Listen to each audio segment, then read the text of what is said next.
tema de la participación pública y el acceso a la justicia. Vamos a ver la regulación, como siempre, partiendo de ARUS, luego la directiva y luego la legislación sectorial propia de esta materia. Y luego alguna complementaria que se aplica supletoriamente. En casi toda la legislación ambiental que vais a manejar, tener en cuenta que es el siguiente esquema. Convenios, si lo hay, que no siempre hay un convenio internacional. Luego va la directiva, luego va la ley y luego van los reglamentos que lo desarrollan. O cada comunidad autónoma, como tiene competencias para desarrollar la legislación ambiental, podéis encontraros con directiva, ley nacional, ley autonómica y luego reglamentos y órdenes, etc. La legislación, como os dije el primer día, es muy variada, es muy abundante y bueno, lo más divertido es que cambia muchísimo. Entonces, pues claro, tienes que estar todo el día siguiendo y persiguiendo todos los cambios para no quedarte atrás. La primera parte va a ser la teórica, haremos el descanso y luego después vamos a hacer casos prácticos. Todos los casos están puestos en el pendrive, los vamos a ir siguiendo desde aquí los que nos dé tiempo, pero por favor, que no sé dónde están, también ha aportado casos prácticos que los explicará él.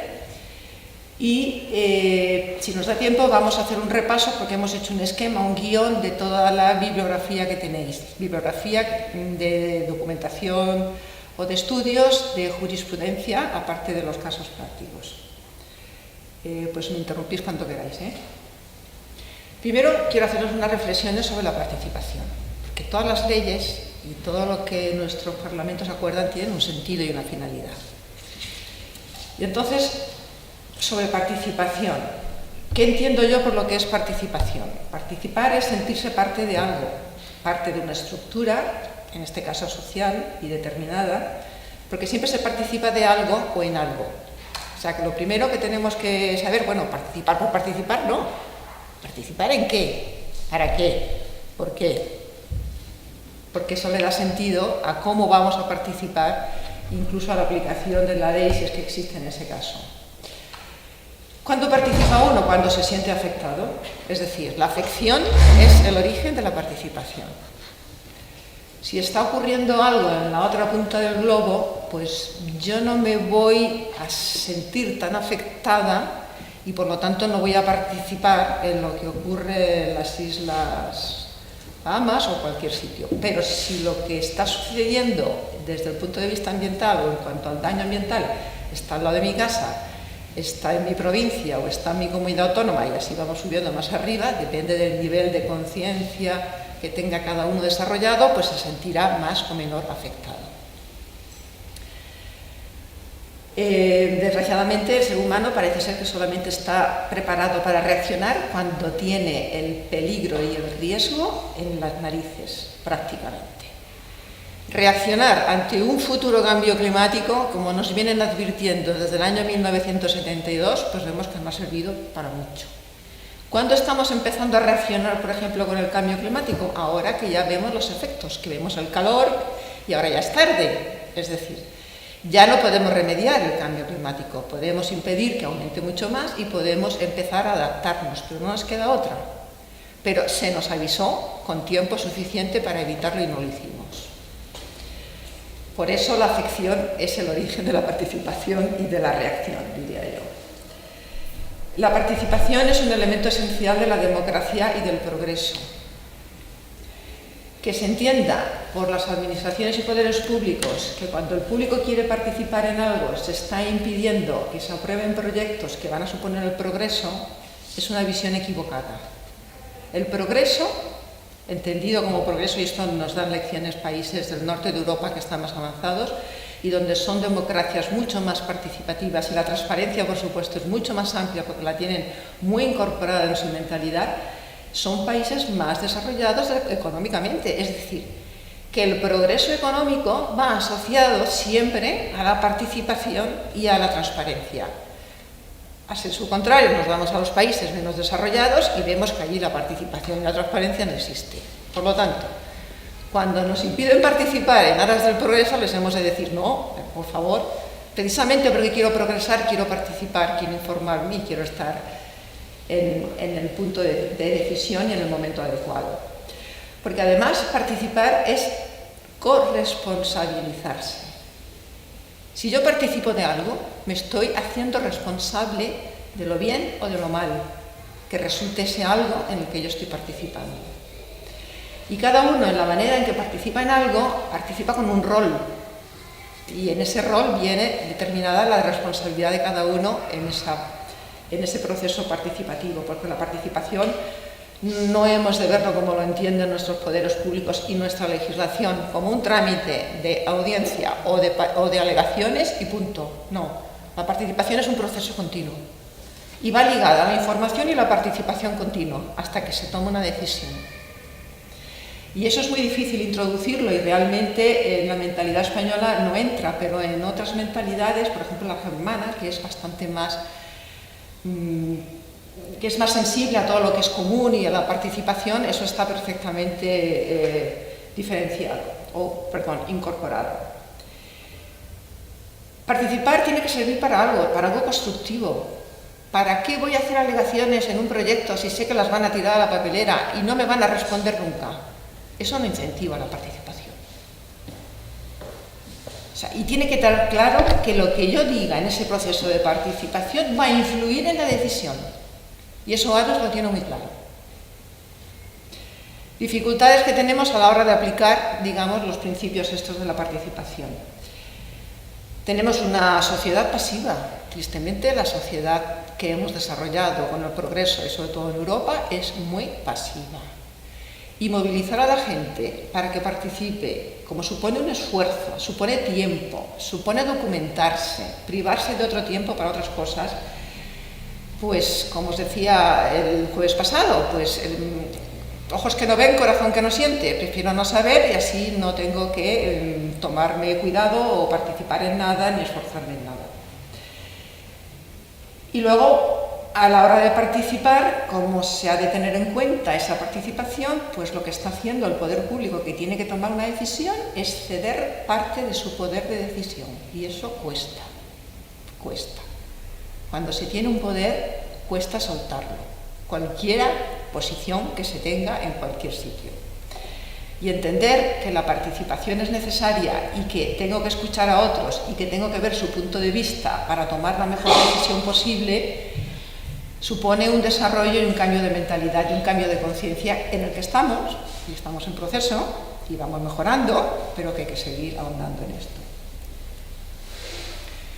Y con esto nos incorporamos ya a los principios del convenio de Aarhus sobre la participación. En parte ya lo vimos el otro día, que la participación requiere de la fase de información previa. La participación mejora las decisiones y su aplicación, porque acordaros, vamos a ver, en los temas ambientales hay muchos conflictos de intereses todos válidos, intereses todos respetables, y yo siempre digo, nos hemos de poner de acuerdo en a dónde queremos ir para saber qué intereses deben prevalecer unos sobre otros. Además, si vamos a una cultura participativa en la que además los intereses de las minorías son tenidos en cuenta también, pues fijaros que se hace mucho más difícil buscar un equilibrio entre tantos intereses en conflicto. La participación favorece la rendición de cuentas. Cuando se adopta una decisión contraria a las alegaciones que se han vertido en un procedimiento,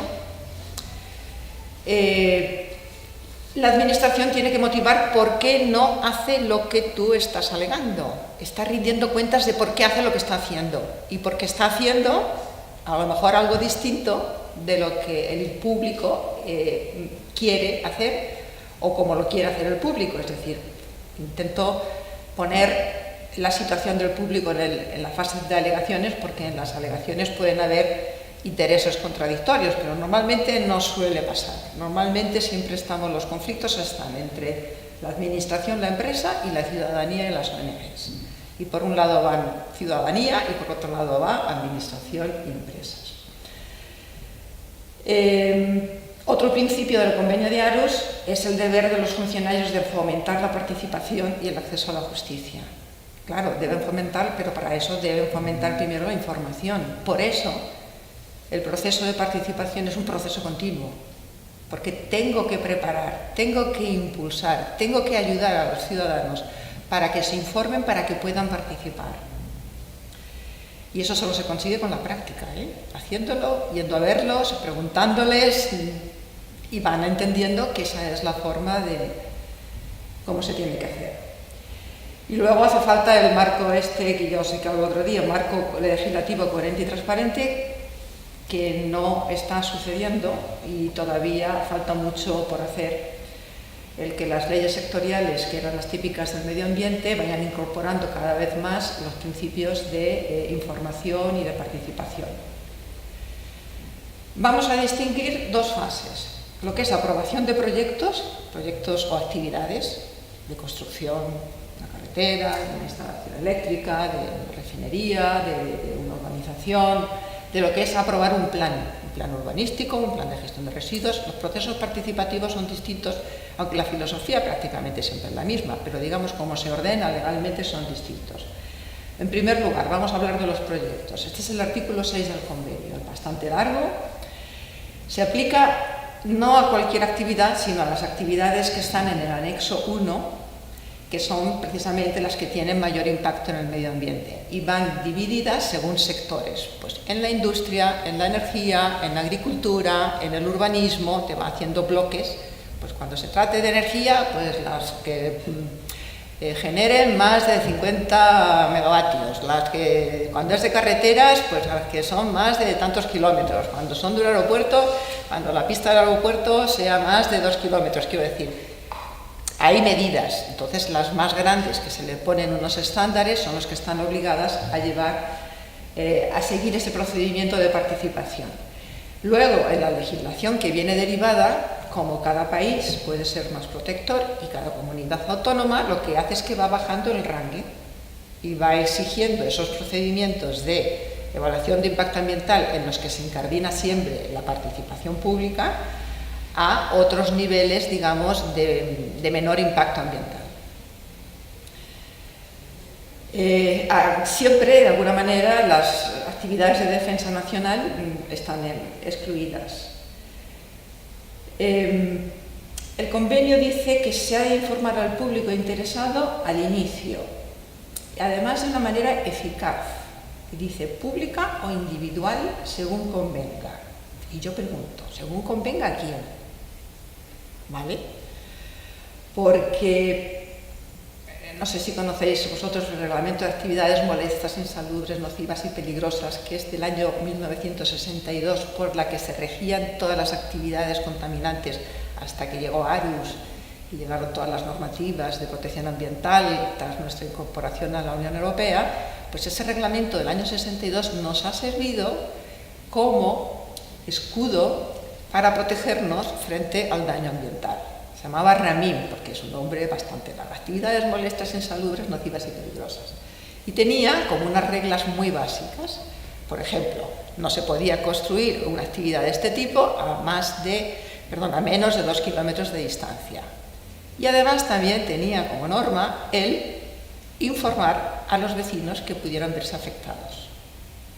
Pues eso ha ido desapareciendo, porque la gestión de la administración, cada vez más rápida, va simplificando los procedimientos para facilitar la aprobación de los proyectos, y lo que es la notificación personal al ciudadano que va a ser afectado directamente en su propiedad ha prácticamente desaparecido. Y nos encontramos que en proyectos, sobre todo de interés general, que llevan asociada incluso la expropiación, como puede ser una mina o como puede ser una instalación eléctrica o una red eléctrica, la expropiación, porque son actividades de interés general, se encuentra que cuando llega el momento de la expropiación es cuando se enteran que está ese proyecto que les va a afectar. Y claro, eso es, para mi entender, no solamente ilegal, es una falta de respeto y yo creo a la persona. Entonces, informar al público interesado, que puede tener interés, porque puede ser afectado al inicio, de manera eficaz. No es eficaz una publicación en el Boletín Oficial del Estado o en el Diario Oficial de la Comunidad Autónoma, indescifrable, como está ocurriendo y sabemos los que estamos en esto de la mina, porque eso no cumple los preceptos del convenio de Aarhus. O sea, no permite que se entere el afectado o el interesado justo al inicio, cuando todas las opciones son posibles. Se tiene que informar sobre la actividad propuesta, o sea, lo que se quiere hacer. Fijaros que todavía ni siquiera ha empezado el procedimiento de autorización. Es al inicio. La naturaleza de la decisión que se va a adoptar y el órgano que va a tomar la decisión sobre esa autorización. El procedimiento previsto. Si te dice que te tengo que anunciar el procedimiento que voy a seguir, quiere decir que aún no he iniciado el procedimiento. Fecha de comienzo del procedimiento.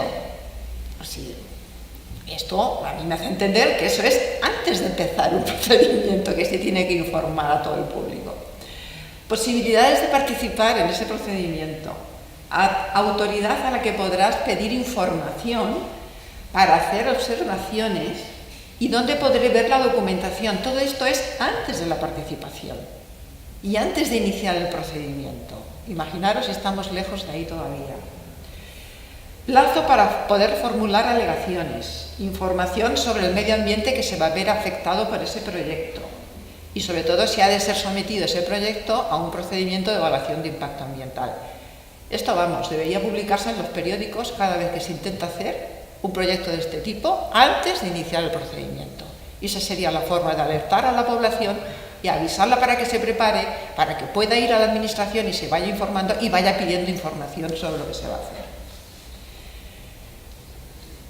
El procedimiento de participación se concibe como un proceso en varias fases, con tiempo suficiente para que el público se informe y se prepare. Aquí no, aquí en este país nos lo dan todo junto. Tienes 20 días para informarte y para hacer alegaciones, y punto. Tiene que ser participación al inicio, cuando todas las opciones son posibles y cuando se pueda ejercer influencia real. ¿De qué me sirve participar al final si ya la decisión está tomada? Tristemente nos encontramos con que eso es lo normal, que las participaciones son un mero trámite porque la decisión de alguna manera ya la tiene adoptada la administración. Pero esto está cambiando afortunadamente. Acordaros que os hablé de una utopía y unos escalones, vamos subiendo, es decir, vamos mejorando, ojo, que no cunde el desánimo, vamos mejorando, pero tenemos que seguir practicando para que esto siga mejorando. El público interesado, y aquí te distingue entre público en general o público interesado, podrá acceder a la información relevante para la toma de decisiones obtenida en procedimiento de información pública, audiencia o como mínimo. Esto se refiere a que ha habido ya un procedimiento de participación pública donde el público general ha hecho alegaciones. Bueno, pues el interesado, es decir, aquel que tiene un interés especial porque va a ser directamente afectado, como durante el trámite de información pública se pueden pedir informes, ese público especialmente interesado o persona interesada tiene derecho a conocer esos informes o información adicional que se ha llevado al procedimiento después de un procedimiento de participación pública. Y en concreto te define, ¿y qué información mínimo debe de tener? Pues la descripción del emplazamiento, de la actividad, de las emisiones, de los residuos, de los efectos importantes en el medio ambiente, un resumen no técnico, porque los proyectos son muy complejos y tienen que ser traducidos de alguna manera. Soluciones alternativas estudiadas, eso es importante. Y ahí la jurisprudencia ha tumbado muchos procedimientos de autorización porque no se han contemplado alternativas. Es decir, alternativa, ¿lo hago aquí o lo hago allá? ¿Lo hago con esta tecnología o con esta otra? O incluso no lo hago, ¿qué pasa si no lo hago? ¿Y qué pasa si lo hago? Información sobre los informes y los dictámenes. El público tendrá derecho a hacer observaciones escritas o en una audiencia pública en que intervenga el promotor. ¿Cómo se suele hacer esto? En este país no hay audiencias públicas, en otros países sí. Se reúnen en una asamblea, todos los que quieren alegar, el promotor y la administración, se van haciendo observaciones, eso como una de las fases del procedimiento de participación, no la única, ¿no? Pero al final Y cada uno debate y al final se toma nota de todo lo que se ha alegado y el propio promotor, dando la cara, responde a todas las alegaciones y objeciones que se le pueden hacer.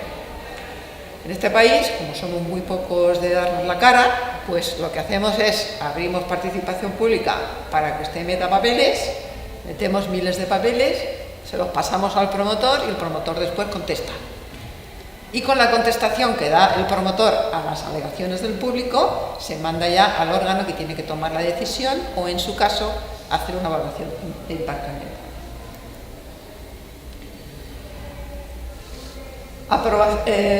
La decisión debe de tomar en cuenta los resultados de la participación. ¿Cómo se está haciendo esto? Normalmente en estos proyectos de gran impacto, que son todos los del anexo 1, están sometidos a declaración de impacto ambiental, a evaluación de impacto ambiental. Y entonces la propia declaración de impacto ambiental tiene un apartado en el que dice las alegaciones que se han puesto de manifiesto y lo que ha respondido el promotor. Es como un mero relator. Se ha alegado esto y por el promotor se responde esto. Lo que yo no he visto tan claro que se haga es: se ha alegado esto, el promotor dice esto y la administración dice aquello. En algunas están, pero en otras como que no se mojan, como uno y otro y luego yo decido esto, y como que no hay ligazón. Lo puedes entender y lo puedes ver, porque si uno ha alegado A, el promotor ha alegado B y la opción que elige la administración es la B, pues es que te está diciendo que ha aceptado la respuesta del promotor y no las objeciones que le ha puesto el público. Se informará rápidamente al público del texto de la decisión adoptada y los motivos y consideraciones en que se basa. Los motivos es la motivación típica de toda resolución administrativa, que es discrecional, que tiene que estar motivada, y eso es ley de procedimiento general. Se informará rápidamente, quiero decir que si se adopta una decisión hoy, no me la publiques el año que viene. La decisión la has tomado hoy, publicará pues eso, en los días razonables que sea posible publicarla. Cuando se da un permiso, si ese permiso hay que revisarlo porque la propia ley lo diga, y en las autorizaciones ambientales integradas, que luego veremos en el tercer ciclo, en el tercer seminario, están sometidas a revisión porque se dan por un plazo, no son indefinidas, pues cada vez que se revisa una autorización o un permiso, hay que someterlo a un procedimiento de participación pública. Y se aplica también a la diseminación voluntaria de organismos genéticamente modificados. Bueno, pues luego hay otra participación, que os dije que había dos, una de proyectos y otra de planes, programas y políticas. Y luego hay otra tercera, es la otra participación en la elaboración de normas. O sea, tenemos tres tipos de participación. Este es el segundo tipo. Planes, programas y políticas. Yo las políticas no he visto que se hagan participativas. ¿Alguno conocéis de alguna política que se adopte de algo y que se someta a participación? La planificación hidrológica, pero... Pero eso es un plan. Eso es un plan. Ah, de política. ¿Política? No. Política yo no he visto tampoco. Yo no he visto decisiones políticas que se adopten con participación. Bueno, obligación de adoptar disposiciones prácticas para un marco transparente y equitativo en que se facilite al público la información necesaria para participar conforme al artículo anterior en la elaboración de planes y programas. Bueno, obligación de adoptar disposiciones prácticas. Prácticas quiere decir, yo entiendo, efectivas. Prácticas efectivas para que participe. Y cada parte se esforzará en que el público pueda participar en la elaboración de políticas relativas al medio ambiente. Elaboración de reglamentos. Reglamentos son normas de cumplimiento general que afecten a una pluralidad. Por ejemplo, decretos, órdenes, reales decretos. Se deberá promover la participación pública real y efectiva en fase temprana, cuando las opciones están abiertas, tanto en la elaboración de reglamentos como en las normas jurídicas obligatorias de aplicación general. Requisitos. Los plazos tienen que ser suficientes para que la participación pueda ser efectiva. Se ha de publicar un borrador del proyecto para que la gente pueda opinar sobre algo concreto. Tiene que haber una posibilidad de alegar, tanto del público como de sus organizaciones, y en la adopción de ese reglamento se ha de tomar en cuenta la participación.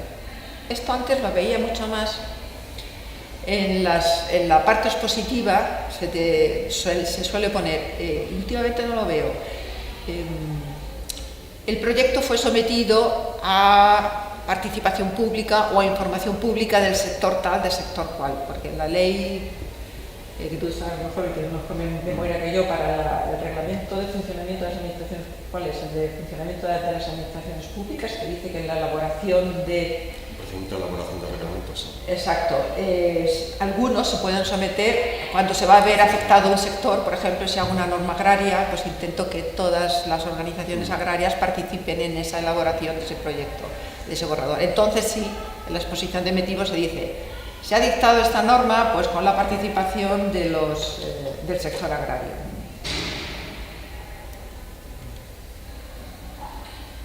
Algunas reflexiones sobre el valor de la participación que tiene en nuestra Constitución. El artículo 9.2 dice que corresponde, entre otros deberes de los poderes públicos, facilitar la participación de todos los ciudadanos en la vida política, económica, cultural y social. Bueno, esto queda un poco lejitos, pero aplica.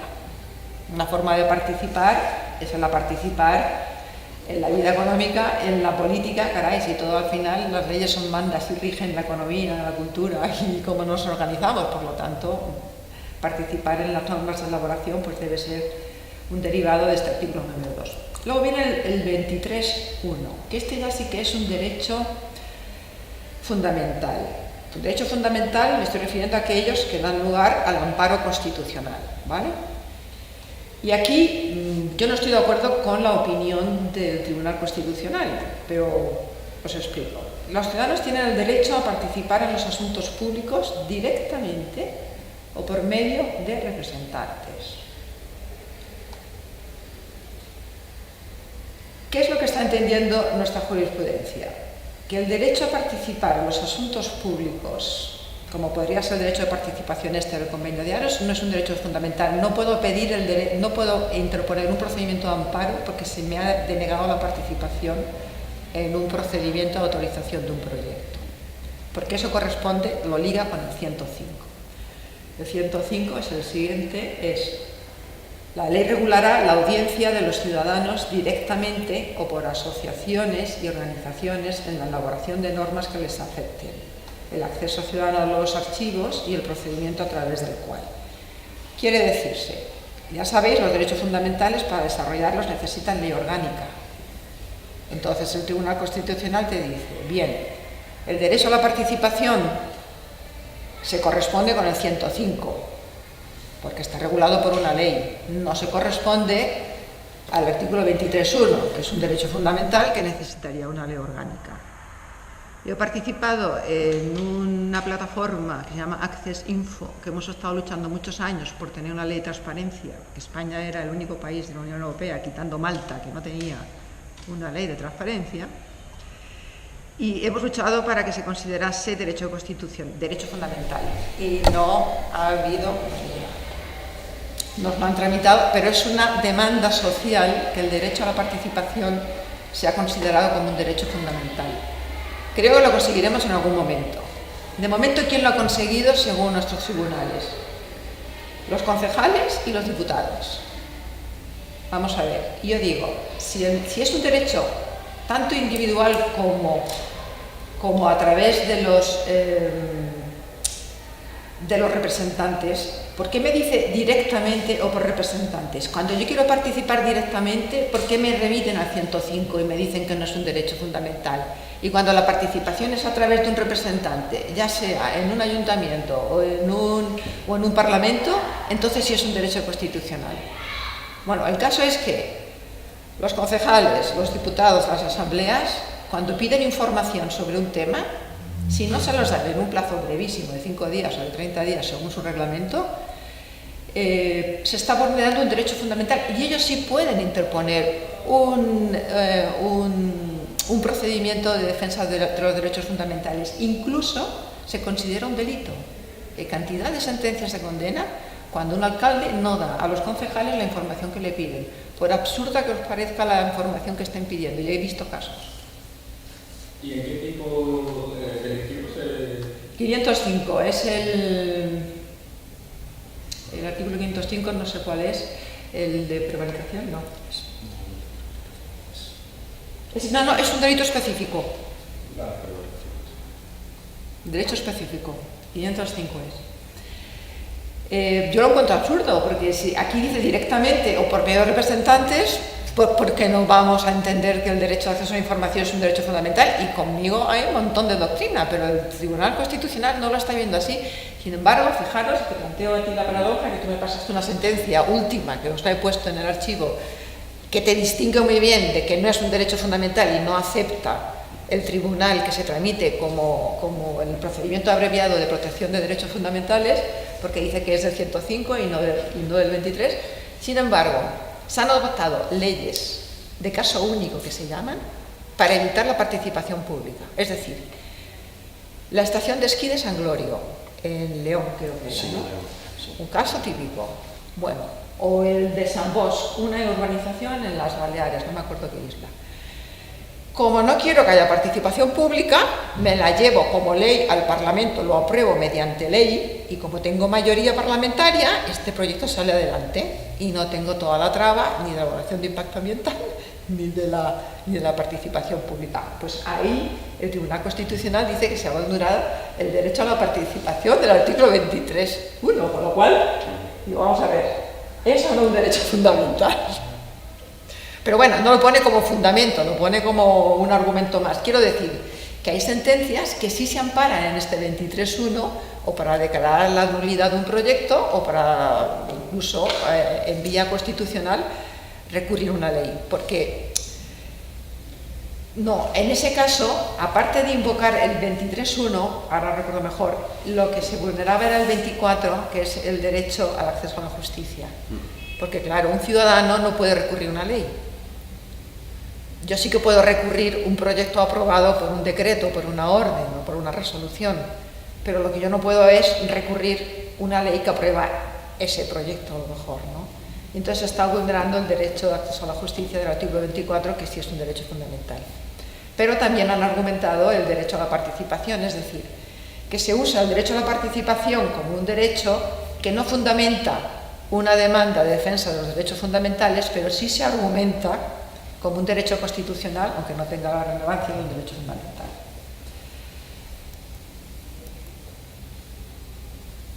La directiva que incorpora el convenio de Aarhus establece medidas sobre la participación en determinados planes y programas, pero son casi todos relativos a los residuos. Porque lo que es la propia participación pública, donde está realmente regulada, es en las directivas de evaluación de impacto ambiental, que en este caso era la 85, aunque ahora creo que tiene otro número ya que ha sido derogada, o en la 9661, que es la del control integrado de la contaminación. O sea que esta directiva poquito hace, poco desarrolla el convenio de Aarhus, prácticamente casi nada. En la participación de planes y programas también prácticamente repite lo mismo, cabe ser tenido en cuenta, no aplica a planes y programas de evaluación ambiental estratégica, que eso ya los veremos el próximo día. Vamos a nuestra regulación interna, la Ley 27 de 2006. Reproduce prácticamente lo que hemos visto ya del convenio de Aarhus respecto a la participación en planes, programas y reglamentos. Prácticamente lo mismo. El 17 reproduce las materias ambientales de planes y programas del artículo 8, pero el 18 enumera materias ambientales que serán objeto de participación pública. Y aquí os pongo, y de acceso a la justicia, ¿por qué? Porque en todas las materias que establece, pues agua, ruido, participación pública o acceso a la información, residuos, emisiones, etcétera, etcétera, lo que son los temas clásicos de la legislación sectorial de medio ambiente, el artículo 18 contempla la participación del público en la elaboración de esas normas. Pero es que incluso a la hora del acceso a la justicia, como luego veremos, cuando una asociación interpone un recurso en base a la acción popular que se establece en esta propia ley, no puedes argumentar otros motivos de oposición que no sean los propiamente ambientales. ¿Y cuáles son los ambientales? Los del artículo 18. Lo que te viene a decir. O sea, lo que te viene a delimitar el artículo 18 con la lista de materias que son objeto de participación pública es cuál es el contenido o los límites del derecho que considera que es materia de derecho ambiental. Importante el concepto de interesado. Y aquí nos tenemos que ir primero a la Ley de Procedimiento Administrativo Común. Primero, interesado es aquel que promueve pues, el inicio de un procedimiento en defensa de un derecho o para hacer uso de un derecho o interés legítimo.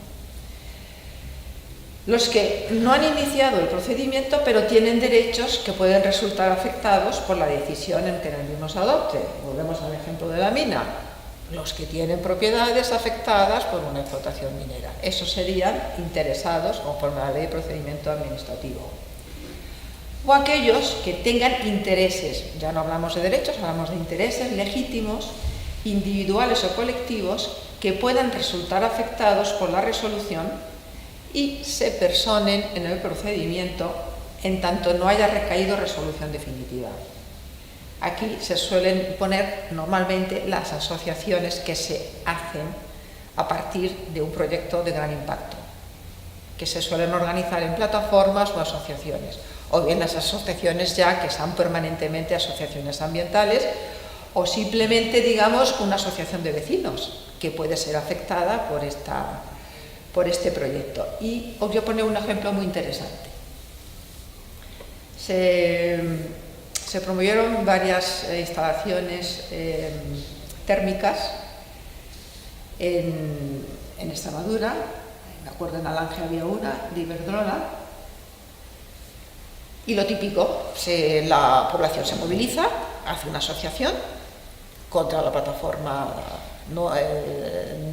¿cómo era? Térmicas no. Aquí hablamos no a la mina y era térmicas no. Asociación térmicas no, Alange, térmicas no, de cada pueblo, porque eran 3 pueblos distintos, no me acuerdo cuántos eran. Claro, como luego veremos, para las asociaciones de defensa ambiental o colectivos que se organicen para combatir un proyecto como la ley te exige 2 años de preexistencia, puede ser que cuando llegue el momento de recurrir, la asociación que se ha formado no tenga los 2 años. Pues en el caso de Alange, la asociación de vecinos de la ciudad de Alange que se hizo contra la central térmica de Alange, el Tribunal Superior de Justicia de Extremadura entendió que tenían legitimación, porque de alguna manera los vecinos iban a ser afectados por esa actividad aunque quedase a 2 kilómetros de distancia. Por eso os digo que la consideración de parte interesada pues es muy discutible. ¿Hasta dónde llega? Esto lo hablamos el otro día y tú me acuerdo que ponías muchos ejemplos. ¿Hasta dónde llega el interés? ¿Hasta dónde yo voy a ser afectado? ¿Hasta dónde puedo ser afectado? Bueno, esto hay una apreciación de los tribunales de hasta dónde se puede considerar que existe afección. Pensar que existe el principio proactione. Proactione es proacción, es decir, vamos a interpretar la norma favoreciendo siempre al débil, por así decirlo, al derecho del afectado en este caso. El concepto de interesado, el convenio de Aarhus no habla de personas, habla de público en general, que es cualquier persona física o jurídica, o público interesado. ¿Qué entiende por público interesado? El que resulta o puede resultar afectado por las decisiones adoptadas en materia medioambiental o que tiene interés que invocar en la toma de decisiones. Un avance importante que hemos tenido es que en las denuncias, normalmente solamente la parte afectada por un daño es la que tenía legitimación para personarse en un procedimiento de denuncia. Bueno, pues las ONGs ambientales ya son consideradas como que tienen un interés que está afectado pues, por el hecho que están denunciando. Sin embargo, En materia penal, eso en materia administrativa, en materia penal tenemos que ir a la acción pública y nos pueden imponer fianzas. Ahí no hemos conseguido todavía que se nos considere como perjudicados directamente. Tenemos que, porque el argumento ¿cuál es? Porque la parte, digamos, de defensa del medio ambiente ya la hace el fiscal. Y las ONGs no están legitimadas directamente, pueden ejercer la acción pública en materia penal, con todos los inconvenientes que eso tiene, que a veces te exigen fianza. Bueno, a las ONGs ambientales se les presume ese interés siempre que cumplan los requisitos establecidos en el derecho interno. Y ahí es donde viene el tío Paco con la rebaja. Porque nos vamos a la ley 27/2006, que es la que transpone directamente el convenio de Aarhus, y nos dice que distingue entre público y persona interesada. Persona interesada es la que reúne los requisitos de la Ley de Procedimiento Administrativo Común, que son los que hemos visto antes, y los del artículo 23. El artículo 23, que es relativo a quién está legitimado para ejercer la acción popular que contempla la ley. Y esta acción popular solamente la pueden ejercer las asociaciones sin ánimo de lucro, lo cual al hacer esto me he dado cuenta que una fundación pues no podría hacerlo, porque se dice asociaciones, que en sus estatutos tenga como fin la protección del medio ambiente o algunos de sus elementos, pues una asociación para la protección de los bosques o de los ríos, que esté constituida 2 años antes del ejercicio de la acción. Y con eso lo que se quiso impedir es el acceso a las asociaciones que surgían espontáneamente en oposición a proyectos concretos. Y limitaba la actuación a las grandes ONGs, al monopolio de las 5 ONGs y las grandes ONGs. Es decir, hicieron un club privado de legitimar solamente a las grandes organizaciones ambientales. Y a todas estas pequeñitas que surgen con un proyecto se les puso la traba de exigirle 2 años antes. Como afortunadamente esas asociaciones se hacen pronto y los procedimientos son muy largos hasta que se aprueban, pues normalmente da tiempo a que cuando llegue el momento de ejercer una acción judicial ya hayan pasado los 2 años. Pero ya tenemos también, como os he dicho antes, los precedentes de que no hace falta invocar la acción popular que se contempla en esta ley, sino que simplemente por la Ley de Procedimiento Administrativo Común se puede considerar, como en el caso de Alange, que existe interés directo o suficiente en una organización de vecinos que se van a ver afectados por una instalación que esté próxima o que le puedan llegar las emisiones, etc. Y no solamente las emisiones, si es que si te destrozan el paisaje, están destruyendo también el hábitat, digamos, o un elemento importante de referencia de una población. Imaginaros las centrales térmicas estas, me acuerdo que tenían unas chimeneas de 60 metros de alto en un llano inmenso, unos bloques, altísimos. Pues una persona que ha vivido toda la vida con un paisaje de referencia, llanos de cultivos y tal, les metes un mamotreto con no sé cuántas hectáreas ocupadas con esto, y de repente su casa ya no es su casa, su hábitat ya no es su hábitat. Le estás modificando su modo de vivir y de estar en su tierra y en su lugar. Además te exijan ejercer de modo activo y continuado en los 2 años esos anteriores. Es decir, una organización que se constituye hace tiempo y que surge y se reaviva con motivo de un proyecto, no. Si ellos dicen que tú no has hecho nada, esa asociación ha estado pasiva durante los 2 años anteriores, pues tampoco la legitiman. También es otra limitación del derecho, con la que yo no estoy de acuerdo y entiendo que no es eso lo que quería el convenio de Aarhus. Y además aquí viene una nueva limitación, y es que en los estatutos se desarrollen, conste que la actividad o el ámbito de actividad de esa asociación coincida con los efectos de la actuación administrativa que se quiere recurrir.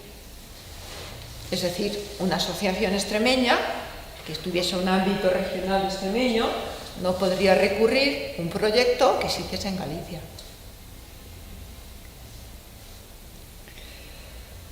Y bueno, para mí esto no tiene mucho sentido. Una zona limítrofe. ¿Qué? O una zona limítrofe. La zona Agua Blanca, en el lado onubense. Convertidos y cambio de la zona del agua, de hecho un trasvase de la conca del Guadiana al Guadalquivir. Efectivamente. efectivamente. Y estamos hablando de un par de kilómetros. Claro, en las limítrofes se da bastante más el problema. Pero bueno, pero pueden haber... Vamos, yo creo que esto se podría saltar si se justifica suficientemente el interés de esa asociación de por qué tiene interés en personarse en un procedimiento que no sea de su ámbito territorial, porque puede darse la circunstancia, como tú dices, de proximidad u otra razón que sea proximidad no geográfica, pero de intereses. Por ejemplo, la misma empresa está haciendo una actividad en un sitio y en otro sitio y quiero ir contra esa empresa, pues por lo que sea.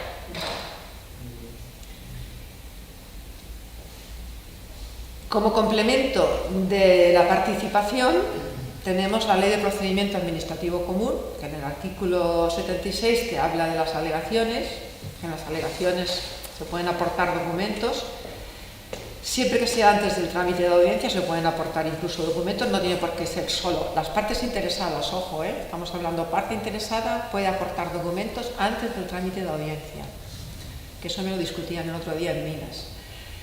Y puede denunciar defectos de procedimientos que puedan ser subsanados antes de la resolución, en cualquier momento. Eso yo lo argumentaba cuando me decía, quiero ver, le preguntaba al técnico de Minas aquí en Cáceres, quiero ver la respuesta de las administraciones a su petición de informe. ¿Qué han respondido? Cuando ustedes les han pedido informes, ¿qué les han respondido? Porque esa copia no me la han dado. Dice, ¿por qué no se espera el trámite de audiencia? Y allí los verá y podrá usted alegar. Digo, no, es que los puedo ver ahora, porque si hay un defecto de forma que puedo ya ponerlo de manifiesto ahora, ¿por qué voy a esperar al trámite de audiencia? Yo puedo tener acceso a esa documentación, es que la ley me lo permite.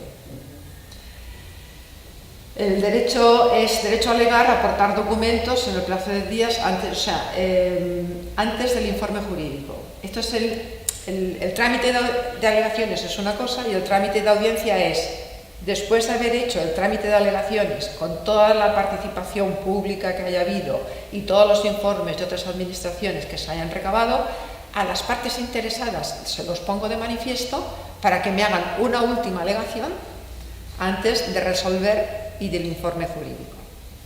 ¿Puedo hacer un inciso? Por favor. Vamos a ver. Hemos visto que el interesado puede aportar alegaciones antes del trámite de audiencia en una vía procedimental muy temprana, pero la jurisprudencia en España dice, en sentido contrario, como una cláusula de cierre, que el mero hecho de alegar y de haber recibido las alegaciones de la administración no te convierte en interesado. Y las alegaciones las podrá tener en cuenta no la administración, pero interesado, entre comillas, en sentido estricto, no es una conversión de una persona que alega. Sí. Alegar es como un procedimiento muy amplio para todo el mundo, se recaba la información que cualquiera pueda alegar. No te convierte directamente en interesado. Esa jurisprudencia ya la toma en cuenta en la propia sentencia de 2015 y la ha metido. La ha metido.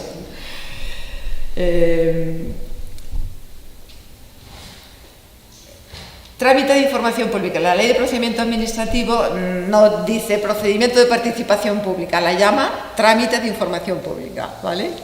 Aquí lo he metido con el nombre que aparece en el artículo 83. ¿Cuándo se somete un procedimiento a información pública? Pues cuando la naturaleza del procedimiento lo requiera o cuando lo diga la ley también. Y esto queda un poco aquí, digamos, a la voluntad del poder público o de la autoridad que va a resolver el procedimiento. En la anterior ley, en la 3092, decía que cuando afectase a una pluralidad. Eso lo han quitado. Y hemos ido para atrás, yo creo, porque aquí ya queda en manos de la autoridad. Es decir, cuando la naturaleza del procedimiento lo requiera. Bueno, eso es un concepto jurídico muy indeterminado. ¿Y cuándo lo va a requerir? ¿Quién lo decide eso? El anuncio de información pública tiene que publicarse en un diario oficial con un plazo mínimo de 20 días. Pensar que la Ley de Procedimiento Administrativo Común es una norma, digamos, común a todas las administraciones, tiene mínimos que se han de cumplir, o sea que no nos pongan plazos más cortos de 20 días en el futuro. Se tiene que poder acceder a la información por vía electrónica, es un derecho, no tengo por qué desplazarme, se lo comentaba Pedro otro día. Alegar no confiere ni quita la condición de interesado, aquí es donde lo han metido ya. Da derecho a una respuesta razonada, aunque sea común y por temas, como os he dicho antes, pues contestas a todas las mismas alegaciones que sean parecidas de forma global. Y se podrán establecer otras formas, medios, cauces de participación conforme a dispuesto en las leyes. Bueno, aquí te deja abierta la posibilidad pues, de que una comunidad autónoma pues, diga, pues voy a hacer una asamblea entre el público, el promotor, lo que decíamos antes del convenio de Aarhus, ¿no? Que hay otras administraciones, hay otros países donde el trámite de participación lo solucionan con una vista pública. Bueno, pues aquí le está permitiendo que las autonomías regulen, que por cierto, cuando se aprobó la ley de protección ambiental de Extremadura, yo hice alegaciones a esa ley, intervine en la asamblea incluso, y les hice la propuesta esta. ¿Por qué no hacen audiencias públicas?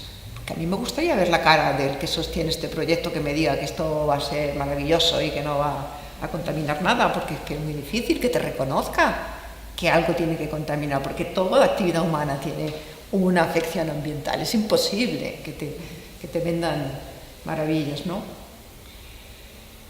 La ley también regula la participación en la elaboración de leyes y reglamentos.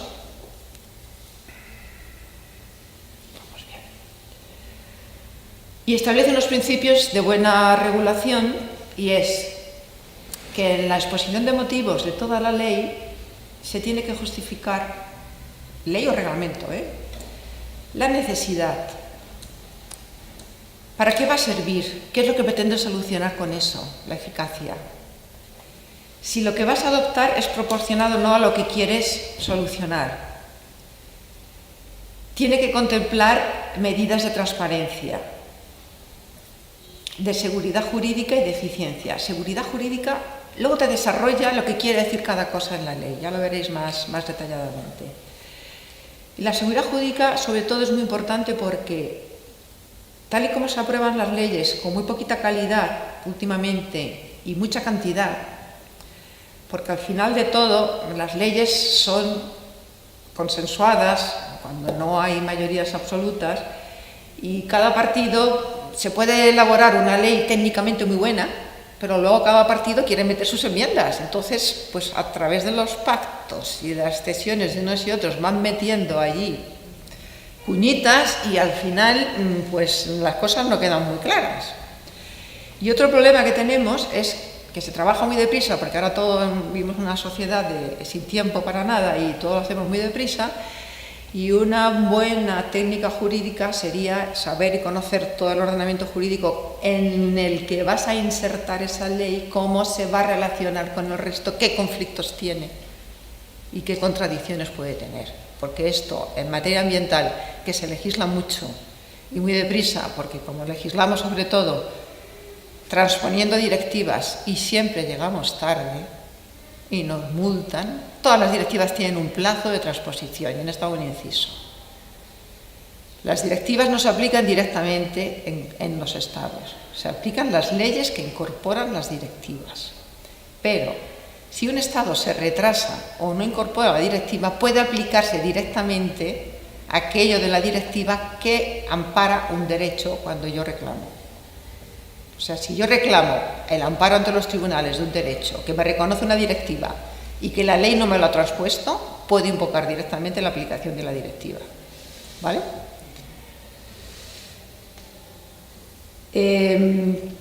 Otro principio es el derecho de acceso a los documentos relativos al procedimiento de elaboración.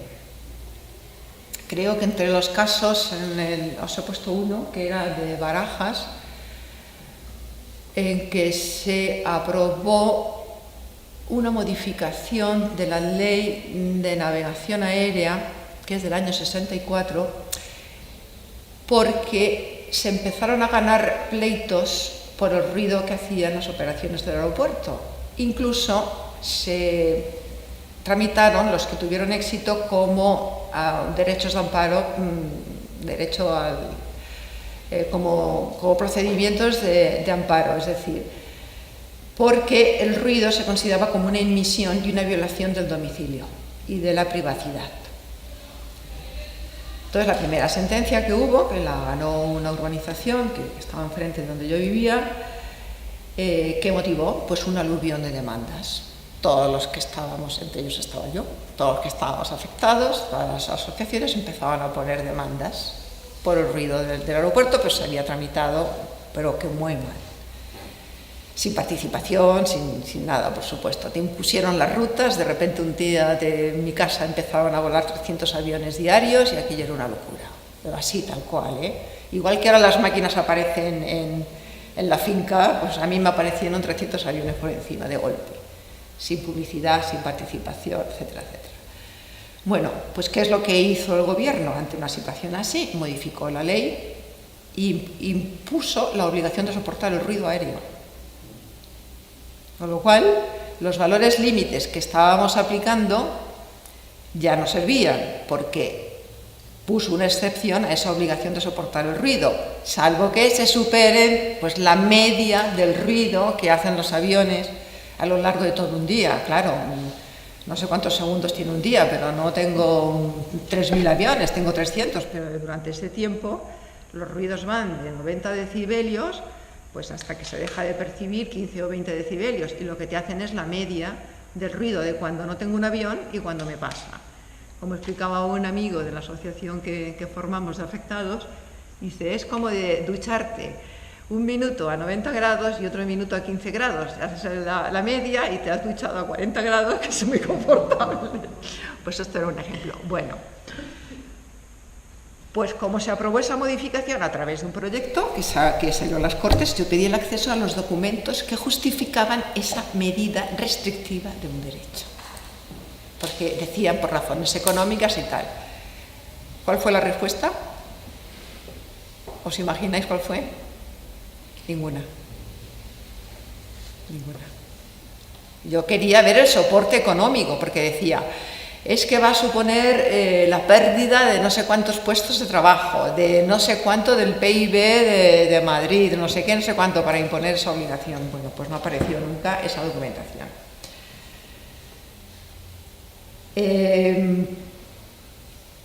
Derecho de acceso a los textos actualizados. El Boletín Oficial del Estado ha hecho un esfuerzo tremendo y ahora tenéis cantidad de códigos con toda la legislación superactualizada que os podéis suscribir y os lo mandan a vuestro buzón de correo. Eso ya está accesible para todo el mundo. Y cuando el reglamento o la ley tenga repercusiones económicas, pues se ha de justificar y se ha de motivar. Tiene que haber una memoria económica. La participación en la elaboración de leyes y reglamentos pues son los típicos de consulta pública, pero fijaros que esto es importante. Dice que, bueno, se publicarán en el portal web para recabar opinión sobre los problemas a solucionar, la necesidad y oportunidad de ese reglamento o ley, los objetivos, las soluciones alternativas regulatorias o no regulatorias, es decir, qué pasa si hago este decreto o esta ley y qué pasa si no la hago. Y todo esto se consulta primero al público interesado. Y con lo que ellos me digan, yo elaboro un proyecto o un anteproyecto de normativa. Y ese proyecto de normativa luego se puede someter a información pública o audiencia previa de las personas y asociaciones afectadas de sus derechos e intereses. Para que pueda existir una participación, ineludiblemente tiene que tener la Administración el deber de poner a su disposición los documentos necesarios, claros, concisos, que reúnan la información necesaria para poder dar una opinión fundada y para participar. Recientemente se sacó información pública un proyecto de modificación de la ley del suelo que salió publicado en el DOI, al que hicimos alegaciones, pero antes yo pedí los informes previos o documentos previos que justificaban pues unas medidas como muy novedosas con respecto a la anterior ley. Pues la respuesta que fue, nada. No había documentación básica o previa. Bueno, en el ámbito local, en el año 2003 se hicieron unas modificaciones para modernizar el gobierno local, donde se metieron unos instrumentos interesantes de participación, que creo que merece la pena que los veáis. Antes se podían articular procedimientos de participación, ahora ya se obliga, y casi todos los municipios tienen un reglamento de participación ciudadana y unos procedimientos establecidos para poder ejercer esa participación. Se ha de facilitar a través de medios electrónicos o también se pueden hacer encuestas. Y sobre todo lo que es interesante es la iniciativa popular. La iniciativa popular existe a nivel autonómico, a nivel nacional, a nivel europeo y a nivel local.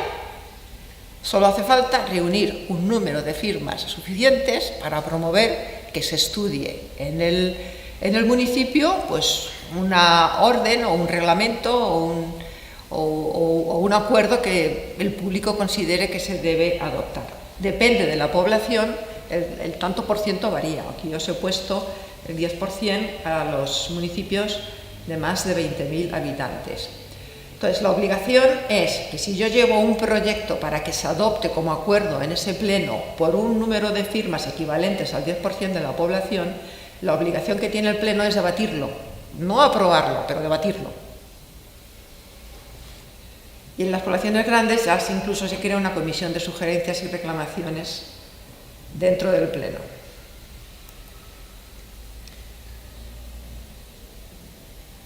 El título 6, que habla de la participación en la ley de bases, también contempla el sometimiento a consulta pública de asuntos de especial relevancia, previo acuerdo absoluto de los concejales, menos temas de Hacienda. Eso no se puede someter a consulta. Pero sí hay, yo recuerdo, no sé si recuerdo, en Zaragoza había una obra para hacer de un parque, no me acuerdo cuál, y entonces se sometió a consulta pública si querían ese parque o no querían ese parque, o el enterramiento de una infraestructura, no me acuerdo cuál, que hubo bastante movida ciudadana y se resolvió con una consulta pública. La obligación de favorecer el desarrollo de las asociaciones, pero siempre sin menoscabar la capacidad de decisión de los concejales, por supuesto. Y también a nivel local se puede declarar de utilidad pública pues, un proyecto o una actividad. Pero existen otras formas de participación y eso en la web del Legal Natura lo he desarrollado bastante más. Vamos a acceder a ella, a ver si nos funciona el enlace. Pues no.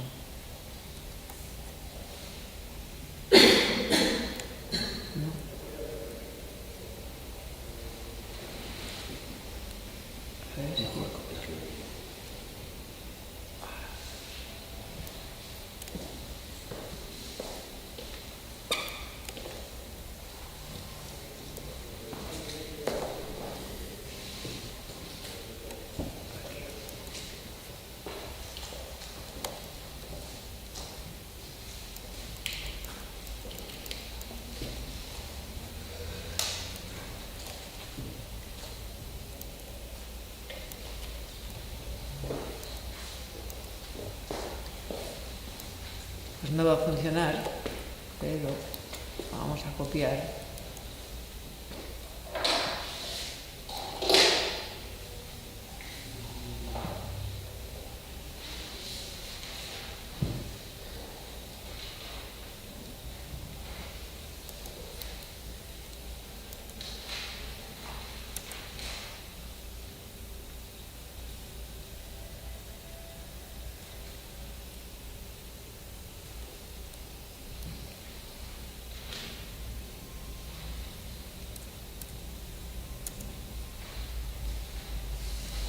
Porque no solamente son estos procedimientos de participación.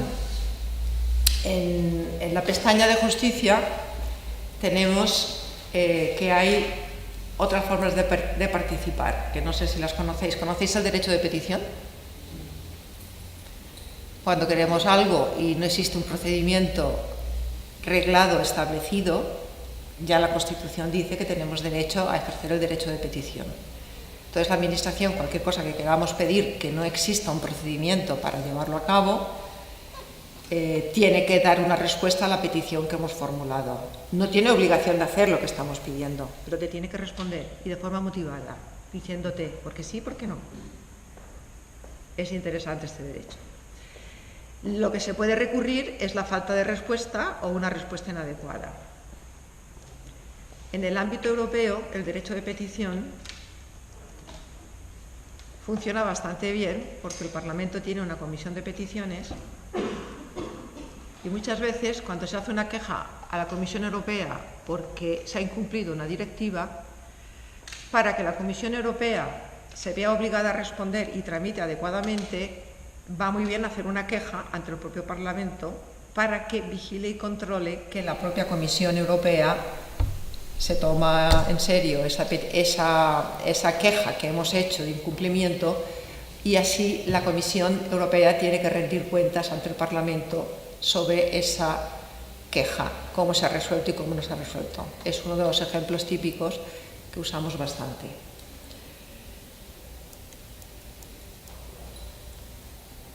El derecho de quejas y sugerencias, ya lo comentamos el otro día, que cuando nos deniegan una petición de información, pues hacer una queja funciona bastante, pero no tiene por qué ser una queja, también puede ser una sugerencia.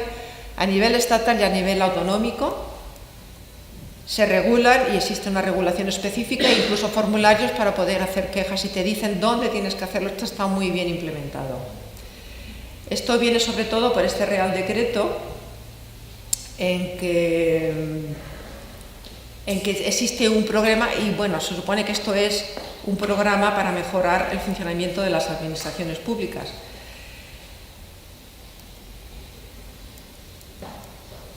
Luego tenemos la queja al defensor del pueblo, que todos conoceréis.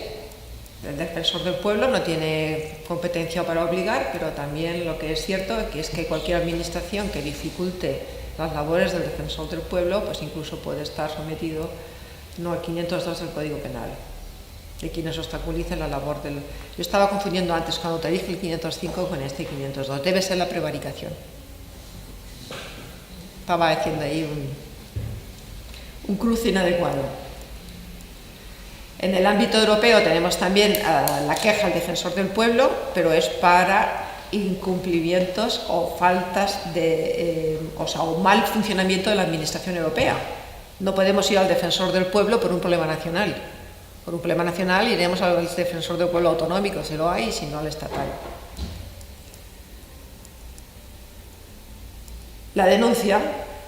La denuncia, como os he comentado antes, cualquier particular puede hacer una denuncia pues, de algo que ve que está mal o que supone una infracción o la vulneración de un derecho, y si eres parte interesada y está tu derecho afectado, tienes derecho a personarte, pero si no, no. Recordad lo que os dije, una petición de información surge más efectos a veces que la propia denuncia. Y existe un régimen especial de denuncias que contempla la ley de responsabilidad ambiental, pero esto ya lo veremos en el último ciclo, que veremos la responsabilidad por daños al medio ambiente.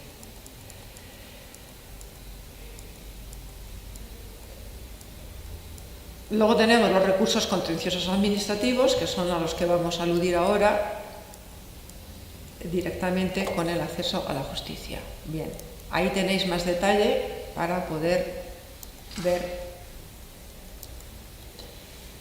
Y vamos ya al acceso a la justicia. Podemos recurrir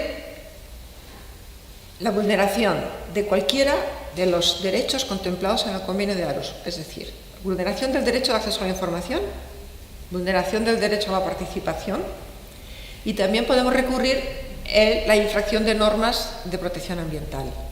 Pero mientras el interesado para el derecho de acceso a la información es cualquier ciudadano que haga una petición, es el directamente interesado. En la participación será aquellos que tengan derecho a participar según la fase, también pueden recurrir. Y también para recurrir una disposición de carácter general o de incumplir una acción u omisión, de una administración que suponga una infracción de la normativa ambiental, solamente están legitimadas para recurrir las ONGs ambientales, que son las que se les considera legitimadas. El Convenio de Aarhus establece el acceso a la justicia o bien a los tribunales o incluso el poder recurrir ante un órgano administrativo que sea imparcial. Como ya comentamos el otro día, en el tema de acceso a la información no tenemos todavía ese órgano imparcial. Tenemos que inevitablemente ir a los tribunales cuando no se atiende una petición de información. La interpretación siempre es en favor del acceso a la justicia. Eso ocurre tanto a nivel general como en el ámbito ambiental. Y los apartados 9 y 3 y 9 y 4 son los que regulan realmente los derechos del público, que reúnan eventuales criterios previstos en el derecho interno, pueden impugnar acciones u omisiones de las administraciones y particulares que vulneren la legislación ambiental. La transposición que se ha hecho de esto a nivel europeo y a nivel español excluye la acción directa por daño ambiental frente a un particular. ¿Vale? Una persona que se ve afectada por un daño ambiental, si puede determinar quién es el causante de ese daño ambiental, puede ir por la vía civil, una acción de reclamación por daños y perjuicios, 1902, responsabilidad no contractual, típica. ¿Vale? Pero tengo que demostrar el nexo causal entre el que produce la contaminación y el daño a mi salud o a mis bienes, a mis propiedades, a mis derechos. Pero yo no puedo ir por una contaminación de mi municipio que la está provocando la fábrica que sea o la instalación que sea, yo no puedo ir contra ella, tengo que ir indirectamente contra la administración, recurriendo o bien la autorización que se dio porque no se está cumpliendo como se estaba haciendo, o porque le estoy exigiendo que actúe, que sancione, que ponga medidas determinadas para impedir esa contaminación y por pasividad de la administración no está actuando, entonces sí que puedo actuar. Pero tampoco la administración es la responsable de la causación, es la empresa.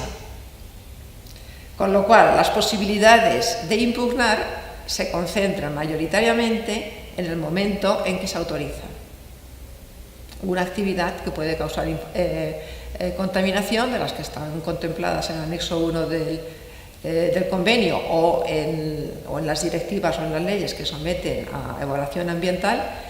Solamente puedo impugnar en el momento de la autorización frente a la administración, no a los particulares. Y en esto no tenemos directiva de acceso a la justicia, fijaros, tenemos directivas de acceso a la información y de participación, aunque sea de forma limitada, pero acceso a la justicia no. Han habido varios proyectos. Yo me he mirado los proyectos y he visto opiniones de todo tipo. Tenéis un artículo que he publicado en un libro que está ahí contemplado, que es Miedo a una justicia ambiental eficaz, por lo que vamos a ver ahora. Porque a la hora de transponer, el convenio no te impide que puedas ir frente a un particular, pueda ir frente a una administración, frente a un particular. Pero a nosotros se nos ha limitado, tenemos que ir frente a la administración tutelante, vigilante, autorizante de esa actividad de ese particular, salvo que haya conexión directa, como os he dicho. El proyecto que se sometió a la consulta de sectores implicados, las empresas decían que si se facilitaba el acceso directo, pues iban a haber un aluvión de demandas frente a las empresas y eso no les interesaba. Por otra parte, la Comisión Europea decía que precisamente se favorecería mejor la libre competencia y el libre mercado si había una sociedad vigilante que exigía a las empresas directamente el cumplimiento de la normativa ambiental. O sea, se mejoraría efectivamente.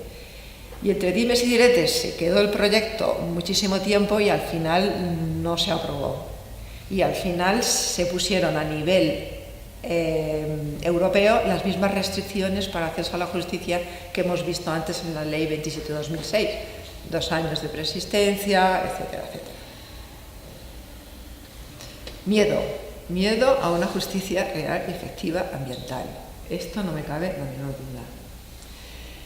El convenio dice que deberán ofrecerse recursos suficientes y efectivos y una orden de reparación que sean objetivos, equitativos y rápidos. Bueno, esto todavía es más utopía en nuestro derecho, como ya os adelanto, diapositivas. Nuestros procedimientos no son rápidos, no tienen fama, y los ambientales mucho menos. Una orden de reparación. Bueno, esto todo el mundo, tal como se ha traducido, se entiende que es que, pues una vez que tienes una sentencia de condena, pues que tenga una sentencia que obligue a reparar el daño causado, ¿no? Ya sea en la vía administrativa o que sea en la vía penal.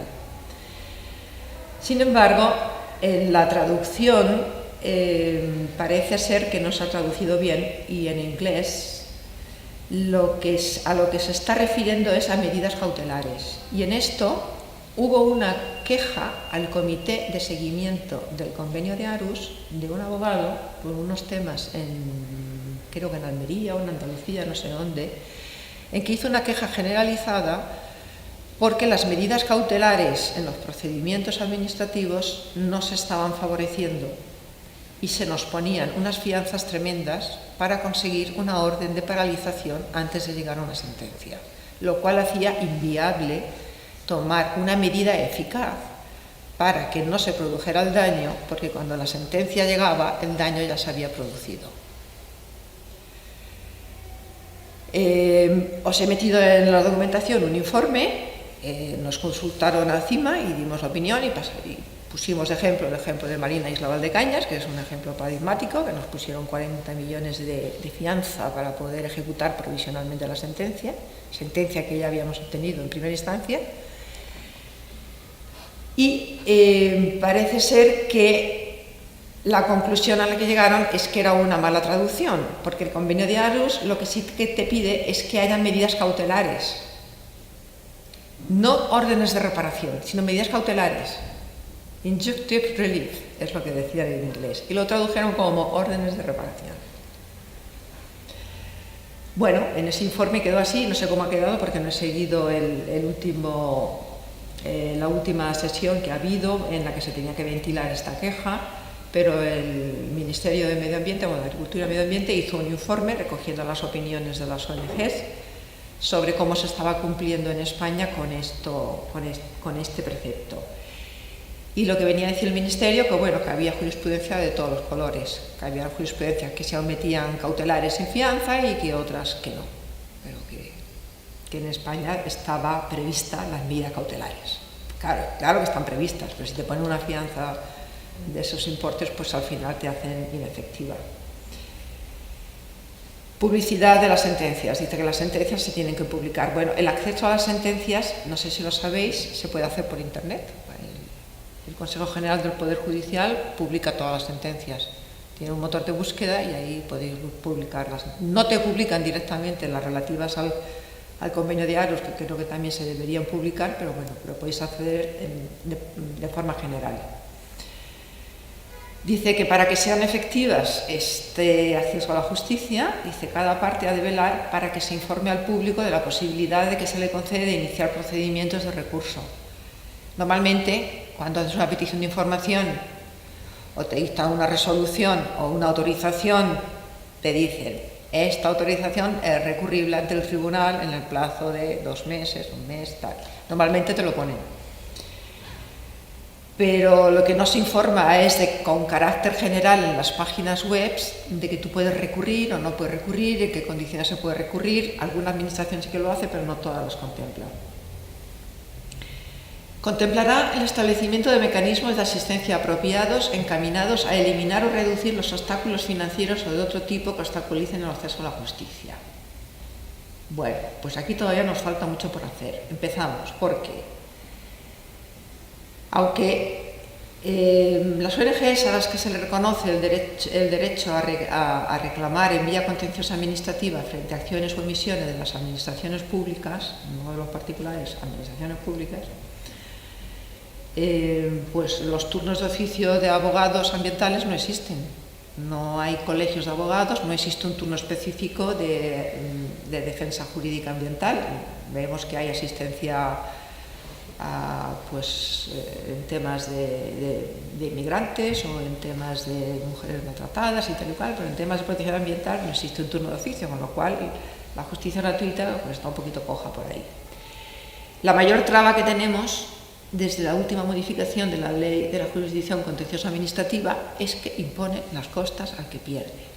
Antes, la última reforma, en la primera instancia, solo te imponían las costas al que demanda en primera instancia cuando era una demanda muy temeraria. Pero ahora ya no nos preocupan las tasas, que nos las han quitado, nos preocupan más las condenas en costas. Esto es una cuestión importante. meterte en un procedimiento y que te pongan las costas de la parte contraria, que además es el abogado de Estado que cobra de nosotros, pues es como un poquito duro, ¿no? Decir, uy, qué desigualdad tenemos aquí la sociedad, que es la única que puede reclamar frente a la administración, ¿no? Subvenciones, pues las subvenciones tampoco se dan, porque las subvenciones precisamente, no sé si en la versión actual se contempla o no, pero antes las subvenciones estaban prohibidas para pagar costas, precisamente.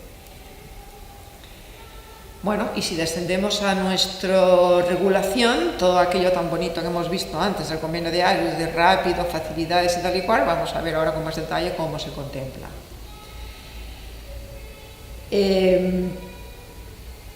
Primero, para recurrir frente a desestimaciones de información y de participación, tenemos el régimen general del procedimiento administrativo, es decir, vía administrativa, si la desestimación es recurrible en alzada, pues tendrás que ir en alzada.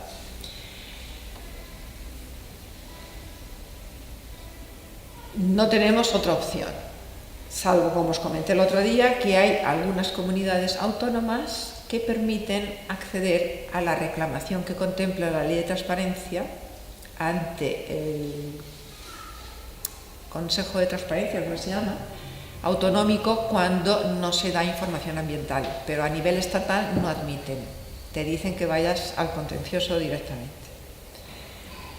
Es el artículo 20. El artículo 21 te habla de cuando es una persona física, una persona la que ejerce una función pública, un servicio público, por ejemplo, pongamos el caso AENA, en la gestión de los aeropuertos de interés general, y hago una petición a AENA y no me la da, yo no puedo reclamarle a AENA, tengo que ir al Ministerio de Fomento, del que depende AENA, para reclamar, para que el Ministerio de Fomento le exija a AENA que me dé la información que yo le estoy pidiendo.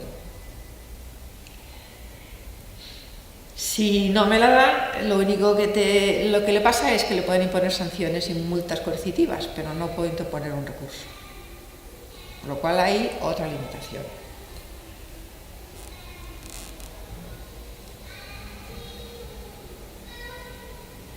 Esto está mal colocado, luego lo veremos.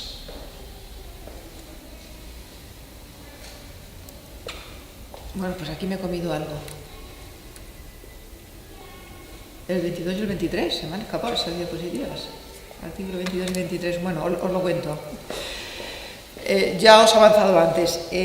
Solamente están legitimados para defender el medio ambiente en las ONGs ambientales. Medio ambiente como interés general difuso. Ojo, no el que me afecta a mi casa, eso, insisto. Interés general, un río, la calidad del aire, el ruido ambiental, la calidad de la atmósfera, la afección al paisaje. Intereses difusos, que no son directamente particulares, solo las ONGs ambientales. Y fijaros qué poquitos medios se les da para hacerlo, porque derecho de justicia gratuita no tienen abogados de oficio que estén capacitados. Las pueden condenar en costas. ¿Qué hemos conseguido, sin embargo? Y aquí empecé yo con una jurisprudencia que ha tenido bastante éxito, y es: para el acceso a la justicia gratuita te remiten a la Ley de Justicia Gratuita, la 196, y te exigen utilidad pública.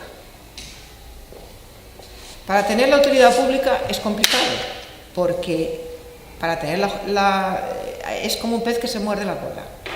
Para tener la declaración de utilidad pública tengo que demostrar que tengo bienes suficientes y medios suficientes para el cumplimiento del objetivo social. Pero luego, cuando vas a pedir la justicia gratuita, como tienes bienes, no te la dan, porque tienes que demostrar insuficiencia de bienes. Y esto me ha pasado a mí. Me ha pasado. Recurrí ante una denegación de justicia gratuita aquí en Extremadura, y el tribunal nos la concedió sin exigir la utilidad pública. En este caso la asociación la tenía, pero no nos la exigió. ¿Y qué es lo que venía a decir? Que la ley te dice, es que se me ha borrado una diapositiva, he tenido un problema de virus hoy. Más o menos lo que te viene a decir el texto, que tendrán las asociaciones que reúnan los requisitos del apartado anterior, 2 años de existencia, ámbito territorial, actividad continuada. Estas tienen derecho a la justicia gratuita conforme a la Ley 196. Y yo argumentaba que ese conforme a la 196 lo que define es qué prestaciones serán gratuitas, cómo la tengo que pedir, cuál es el procedimiento, pero no la existencia o no del derecho, que ese ya me lo está reconociendo. Lo que me remite a la 196 es cómo puedo yo hacer valer ese derecho de justicia gratuita. Después de ahí siguió otra sentencia en Castilla y León, no me acuerdo que fue en Burgos, y la última en Madrid, que era la plaza más dura, y también la conseguí, demostrando eso, que no hace falta la declaración de utilidad pública. Puedo pedir una ONG la asistencia jurídica gratuita aunque no tenga utilidad pública, pero no os puedo jurar y asegurar que si lo vais a pedir en otro sitio os la vayan a dar, porque poco a poco hemos ido consiguiendo esa interpretación de la ley, que la remisión a la Ley de Justicia Gratuita es a los efectos de cómo llevar a cabo ese derecho, pero no te confiere el derecho, porque para tener justicia gratuita en otros ámbitos que no es el ambiental te exigen declaración pública, declaración de utilidad pública, pero en materia ambiental no, porque ya te la está reconociendo los apartados 2 y 3 del artículo 1 y 2 del artículo 23. ¿Qué es lo que están haciendo las organizaciones y plataformas? Pues como no hay abogados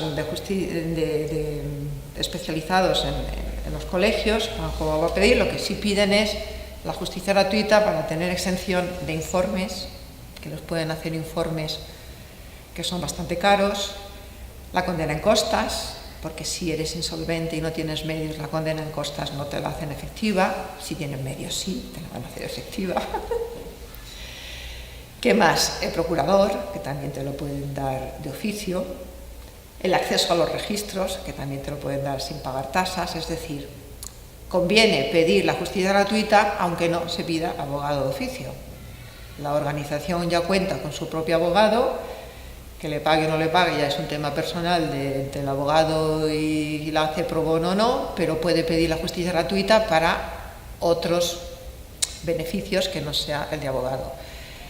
Pero yo últimamente lo que estoy haciendo, sobre todo en el ámbito casacional, en los que he llevado, cuando llego ya al Tribunal Supremo, yo pido oficio en las ONGs con las que he trabajado. Digo, así van aprendiendo, es que así se dan cuenta de que hacen falta abogados, porque es como los decía del derecho de acceso a la información, si no empezamos a ejercer ese derecho, me van a decir las administraciones, si nadie me lo pide, ¿para qué voy a crear un departamento que se dedique y todo con la complejidad de tener la información ambiental y servir la información ambiental? Pues lo mismo. Si empezamos a pedir abogados de oficio en temas ambientales, pues llegará un momento en que los propios colegios empezarán a formar abogados y turnos de oficio en materia ambiental. Pero aquí hay un problema enorme. Aunque tuviéramos abogados de oficio, los temas ambientales son tan complejos y lo que se pagan las tasas, los abogados de oficio, es tal miseria que no da ni para fotocopias. Porque son complejísimos todos los procedimientos estos, y como está valorado los baremos, no están hechos para esto. Aquí hay algunos medios también, en algunos colegios de abogados, donde te conceden la justicia gratuita y tú puedes elegir al abogado tuyo para que te represente. No va al turno de oficio y escogen a cualquiera. ¿En dónde? ¿En Inglaterra? No, aquí, en León. ¿En España? En León. ¿En León? Hay un despacho de abogados que hace eso con una organización que se llama Ríos con Vida, que es la de los casos prácticos. No me lo puedo creer. Sí. Qué maravilla. Oye, ya me estás diciendo cuál es esa práctica y la voy a empezar a replicar. Porque en Inglaterra es así, te dan el beneficio, tú eliges al abogado y luego le paga la administración. Pero y a gozar de utilidad pública no te condenan en costas aunque tengas fondos. Aunque tengas fondos. Eso hemos intentado también con este despacho de abogados en Navarra. Depende. Ecologistas en Acción me han condenado en costas y las han llegado a pagar porque tienen dinero.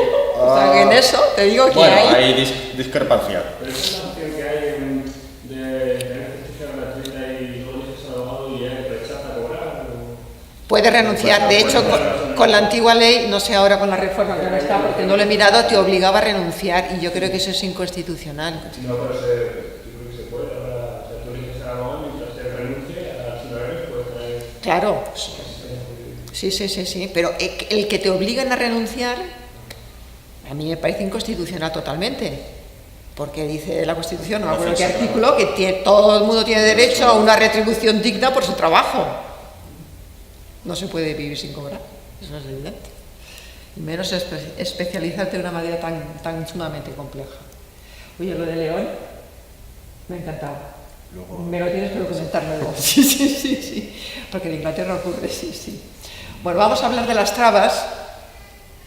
Vamos a ver, el procedimiento contencioso administrativo estaba configurado y sigue configurado en que, por un lado, la administración defiende un interés general y luego está el ciudadano que reclama ante la administración defendiendo un interés particular. ¿Pero qué ocurre en materia ambiental?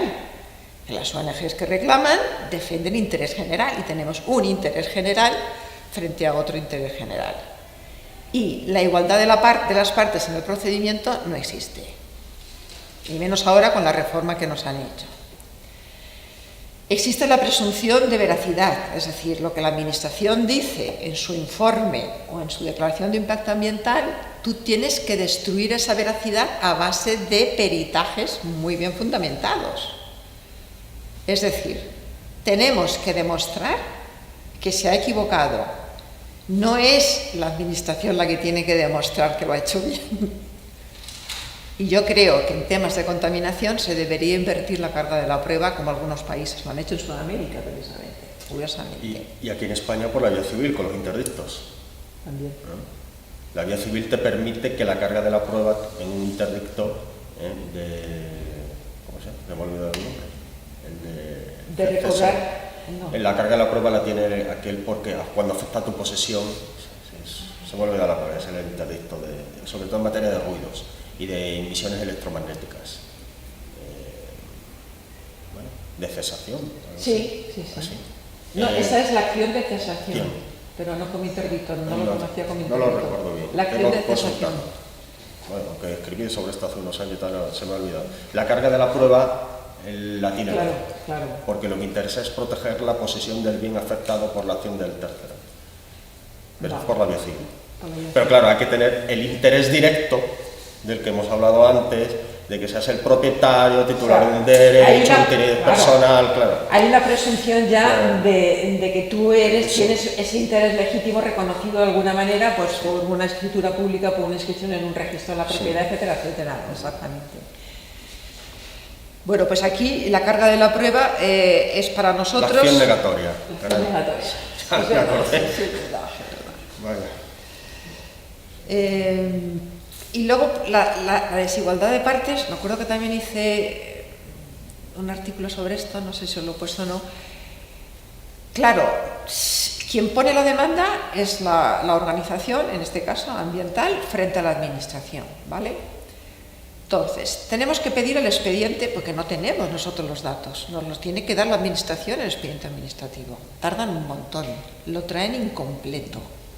Tienes que pedir más, porque es un desastre el tema de los expedientes. No están numerados, muchas veces los hemos tenido que devolver porque estaban sin numerar.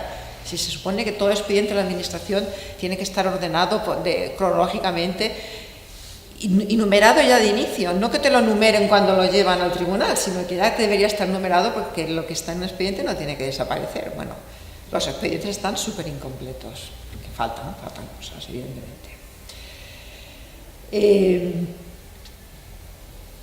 Tienes que poner la demanda, anuncias la demanda, pides el expediente, te mandan el expediente y ya una vez tienes el expediente formulas la demanda.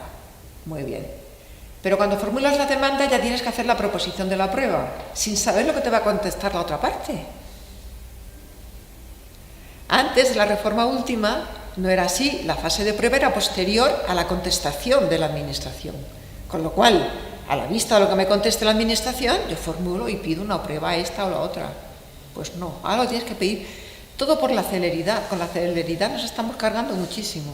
Cuando la celeridad no es por eliminar trámites que son garantistas de derechos, como el derecho a hacer justicia o la participación o la igualdad de partes. La celeridad se da en la tramitación de los papeles, que no lo hacemos rápido en este país, por otros motivos que ahora no vamos a entrar, ¿no? Y luego, de la misma manera, o sea, esa igualdad de partes no existe porque el que responde en último lugar tiene siempre más ventaja directamente. Y luego porque la información la tiene toda la administración, no la tengo yo. Entonces yo no puedo sacar, aparte de la presunción. Medidas cautelares, ya lo hemos comentado, confianza, ineficaces. Y si te las dan muy tarde, cuando ya tienes casi la sentencia, ¿vale? ¿De qué te ha servido? La escasez de especialización de abogados peritos, yo te diría que de tribunales y de jueces. Los temas ambientales son muy complejos. Es muy difícil que un tribunal pueda entrar en el meollo del asunto porque ni está todo contemplado en el expediente administrativo, ni todo lo que ha sucedido en ese procedimiento tan complejo de elaboración y aprobación de un proyecto puede meterse en un procedimiento judicial. Y además son temas muy técnicos. O salvo que lleves una prueba pericial magnífica, que eso también no es fácil, mi experiencia es que la mayoría de las veces te dan la razón por causas formales que por el fondo del asunto. ¿No te parece? Sí, porque desconocen el fondo. El fondo es imposible entrar en ello. Entonces, se ha omitido el trámite de información pública, o de participación pública, o de evaluación de impacto ambiental, ya está. No voy a entrar a ver el fondo, y se ha omitido un trámite. Pues nos tenemos que agarrar a los trámites, tristemente, porque en el fondo del asunto no entran.